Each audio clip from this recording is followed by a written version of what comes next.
हाँ, ये इसमें हो गया था। साल्ट एवरेट सॉइल में कौन कौन सा है, कितने तरह के साल्ट एवरेट सॉइल होते हैं। उसके बाद से फिर ये था सेलाइन सॉइल के बारे में बताया गया था, क्या होता है सेलाइन सॉइल। उसके बाद सेलाइन अल्कली सॉइल, ये क्या है, इसमें दोनों तरह के कैरेक्टर्स मिलते हैं। जो सेलाइन का कैरेक्टरिस्टिक्स है वो, और अल्कली का कैरेक्टरिस्टिक दोनों ही इसमें पाया जाता है। ये और थोड़ा सा डिफिकल्ट सॉइल है, ठीक है। उसके बाद से फिर है अल्कली सॉइल। इसमें क्या था, इसमें जो होता है carbonate, bicarbonate of the sodium salt जो होता है अधिक होता है इन कंपेरिजन टू कैल्शियम है chloride and sulphate ions, sulphate salt. उसके कंपेरिजन में कार्बोनेट और बाइकार्बोनेट साल्ट जो होता है अधिक होता है अल्कली सॉइल में। उस दिन ये बात हुई थी हम लोगों की चर्चा।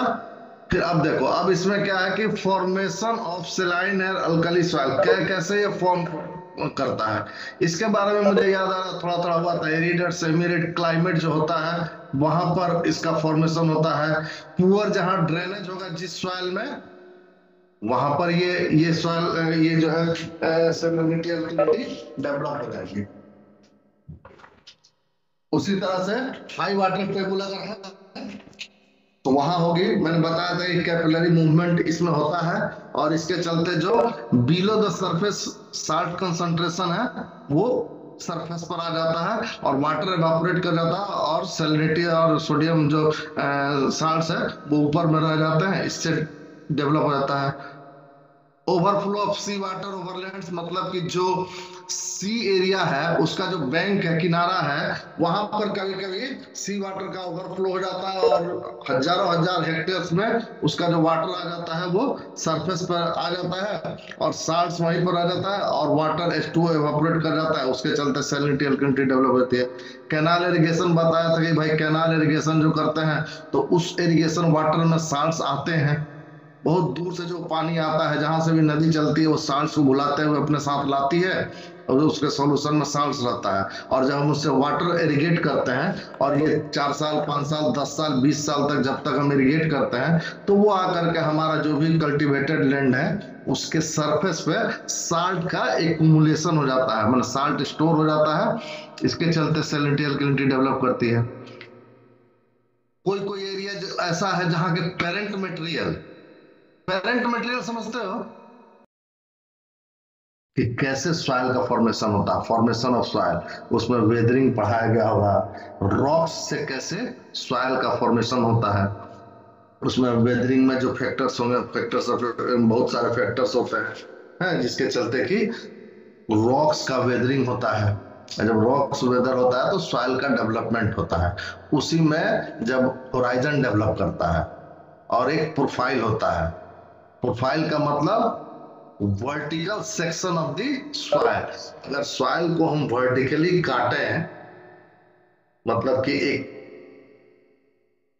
सेक्शन, मतलब कि वो पूरा प्रोफाइल में जितना लेयर वो दिखे, अगर उसका स्टडी करते हैं तो वही है प्रोफाइल। और जो हॉरिजेंटली जितना भी लेयर है ऊपर का, जैसे कि ओ होराइजन सरफेस पर होता है जिसमें कि ऑर्गेनिक मैटर ज्यादा होता है। उसके बाद आता है ए होराइजन, उसके बाद आता है बी होराइजन, उसके बाद आता है सी होराइजन, डी होराइजन, ए ई होराइजन।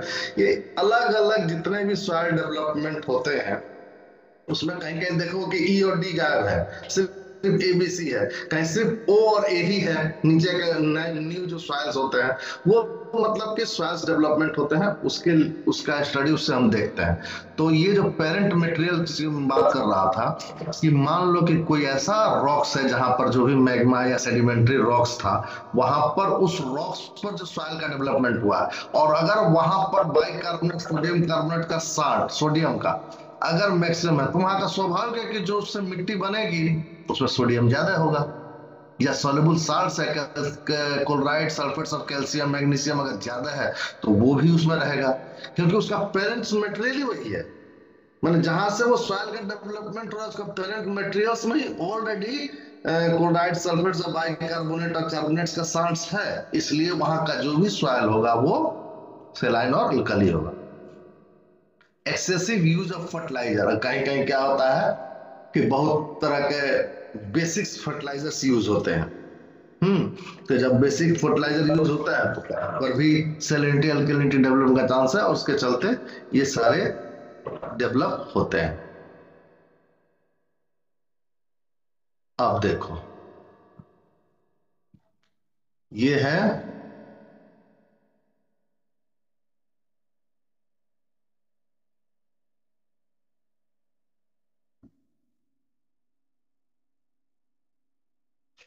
अब यह है जो साल्ट अफेक्टेड जो सॉइल था उसमें दो चीज बहुत इंपॉर्टेंट आती है, जिससे कि हम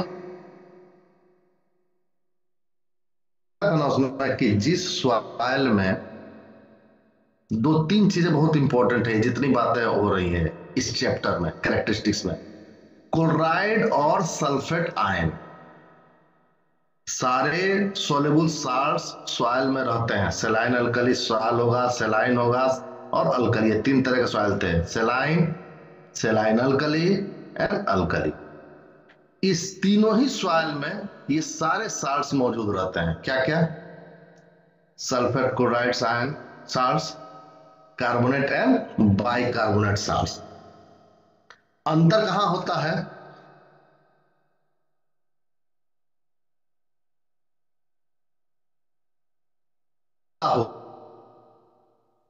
अगर ये क्लोराइड और सल्फेट साल्ट ज्यादा मात्रा में अगर सॉइल में है इस दोनों के कंपैरिजन में, तो उसको हम सेलाइन सॉइल के कैटेगरी में डाल देते हैं। और जहां बाइकार्बोनेट और कार्बोनेट साल्ट ज्यादा है उसको हम अल्कली कैटेगरी में डालते हैं। और जहां ये दोनों ही ज्यादा मात्रा में है उसको हम सेलाइन अल्कली कैटेगरी में डालते हैं।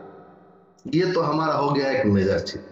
अब जो कार्बोनेट और बाइकार्बोनेट्स होते हैं तो वहां पर सोडियम साल्ट ज्यादा होता है, सोडियम बाइकार्बोनेट, सोडियम कार्बोनेट, तो वो अल्कलाइन सॉइल होगा। अब उसका हम देखते हैं डिग्री की इसमें कितना परसेंट है। तो इसको सोडियम जांचने का किसी भी सॉइल में, अब मान लो सैलिनिटी है तो ये बताए तो साल्ट्स की जांच कहीं होगी ना, तो हम लोग एक इंस्ट्रूमेंट होता है, अभी हम प्रैक्टिकल कराते, अगर खुला रहता तो एक इलेक्ट्रिकल कंडक्टिविटी मीटर होता है। उसमें हम क्या करते हैं कि सॉइल को वाटर में, डिस्टिल वाटर में उसको 1:2 के रेशियो में उसको घुला लेते हैं।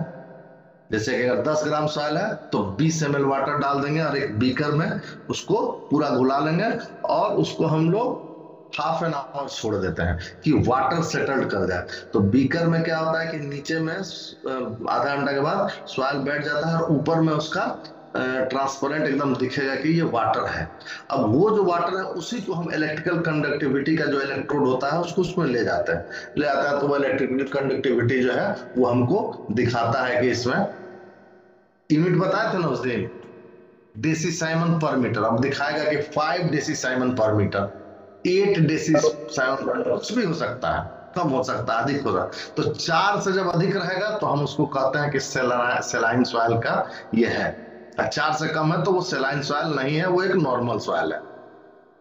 4 से 4 डेसी साइमन पर मीटर से अगर ऊपर है, अगर इलेक्ट्रिकल कंडक्टिविटी का हमारा रीडिंग, तो हम उसको कहेंगे कि ये सेलाइन सॉइल।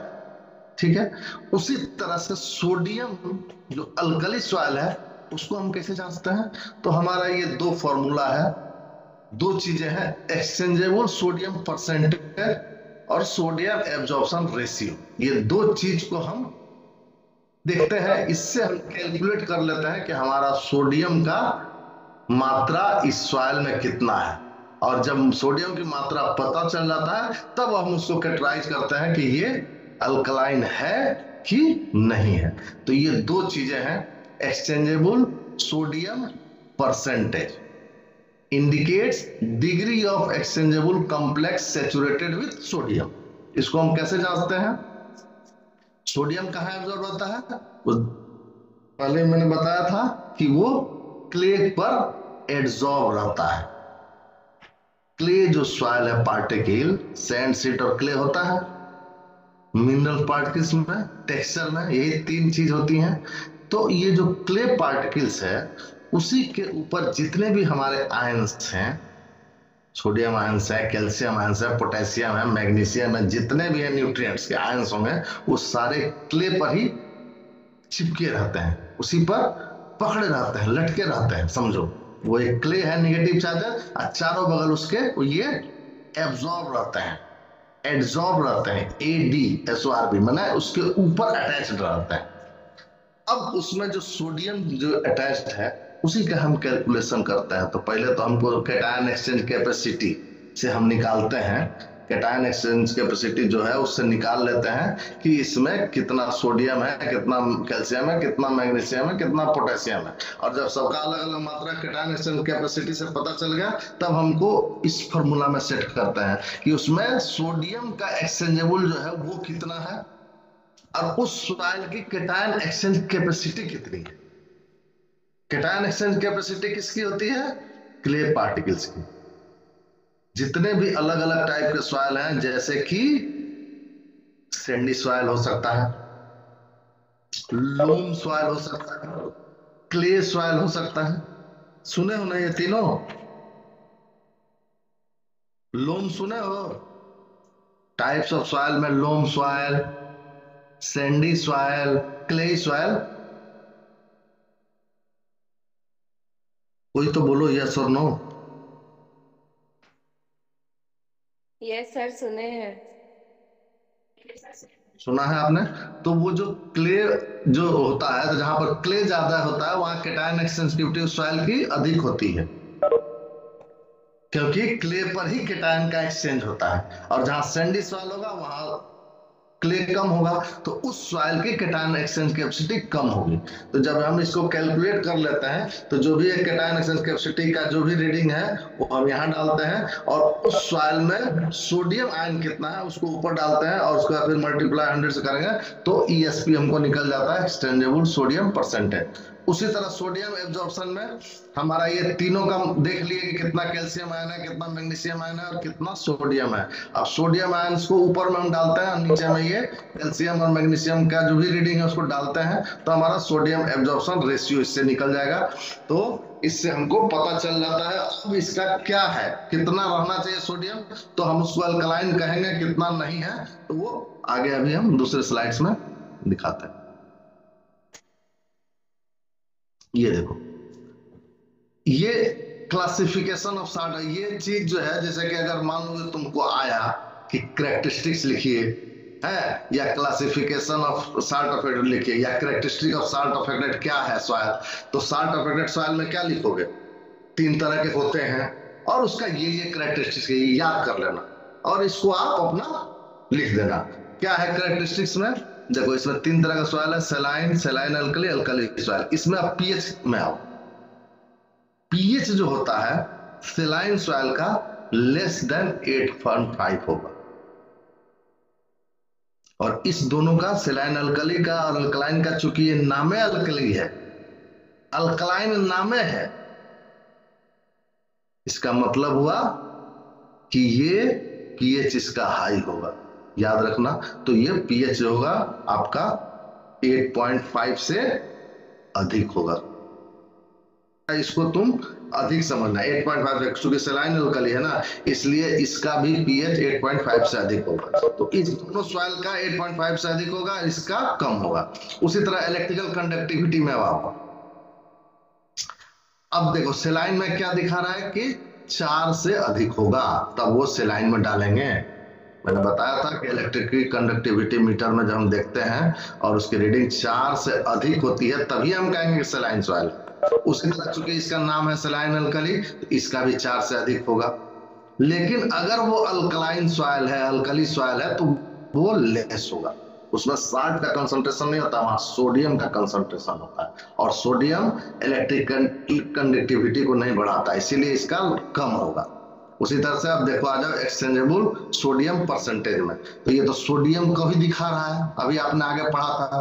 तो ये सोडियम का परसेंटेज, चूंकि सेलाइन सॉइल है वहां साल्ट का कंसंट्रेशन अधिक होता है, इसलिए ये लेस देन 15 होगा, और यहाँ पर मोर देन 15 दोनों में होगा, क्योंकि ये सेलाइन अल्कली है और अल्कली है। फिर उसी तरह सोडियम एब्जॉर्प्शन रेशियो, ये भी देखिए यहाँ पर लेस देन 13 है, सोडियम का एब्जॉर्प्शन रेशियो का जो है वो रेशियो जो है लेस देन 13 है, इस दोनों केस में अधिक। ये आप लोग इसको याद कर लेना, ठीक है।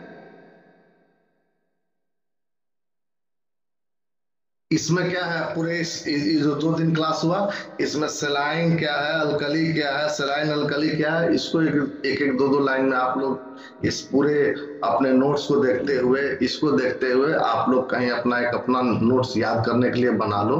और मान लो तुमको क्वेश्चन आता है क्या है साल्ट अफेक्टेड सॉइल, है describe salt affected soil and there characteristics, तो उसमें आप क्या करोगे कि साल्ट अफेक्टेड सॉइल कितने तरह क्या है, कितने तरह के होते हैं, उस तीनों में 2 2 लाइन आप लिख दोगे कि सेलाइन क्या है, सेलाइन अल्कली क्या है और अल्कली क्या है, और ये कैरेक्टरिस्टिक्स अगर उसमें डिस्क्राइब कर दे तो आपका एक कंप्लीट हो गया।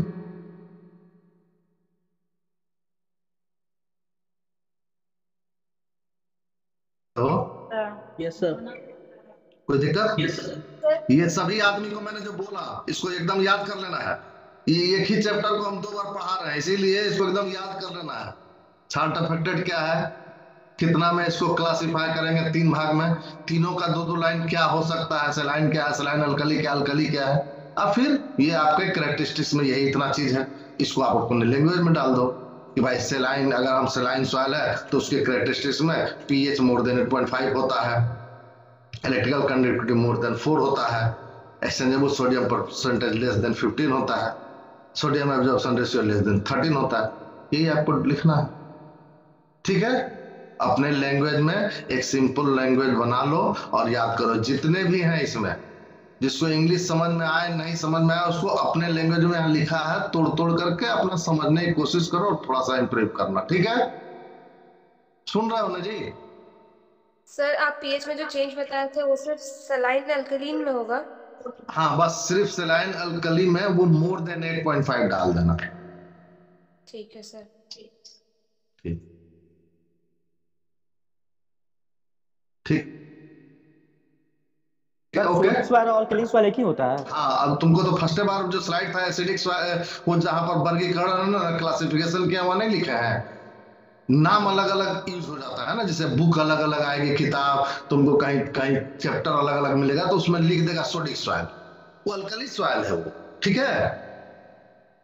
Yes sir, thank you sir. Saline soil का क्या लिखा है, सोलोनोचाक है, और वो क्या था, एक और उसका नाम था, क्या नाम था जी बताओ? सेलाइन सॉइल का 3 तरह का नाम था ना, व्हाइट अल्कली भी उसको कहते हैं, तो ये कंफ्यूज नहीं होना है। कहीं व्हाइट अल्कली लिखा होगा, कहीं सोलोनोचाक लिखा होगा, ये बहुत कम यूज होता है, जनरली सेलाइन सॉइल ही यूज होता है, लेकिन इसके ये भी नाम है। उसी तरह देखो अल्कलाई सॉइल है, इसको सोडिक भी सॉइल कहते हैं। सोडिक सॉइल क्यों नाम दिया गया है बताओ? ये नाम ऐसा क्यों है इसका, कोई बता सकता है? क्योंकि उसमें सोडियम कंटेंट ज्यादा है। बस क्लियर, इसीलिए इसको सोडिक भी कहते हैं, सिंपल चीज है। इसीलिए ये सब चीज अपने दिमाग से देखना है, उसमें पढ़ोगे 2 3 जगह किताब से पढ़ोगे, इसको मिलाओगे तो बहुत सारी चीजें क्लियर होंगी, ठीक है।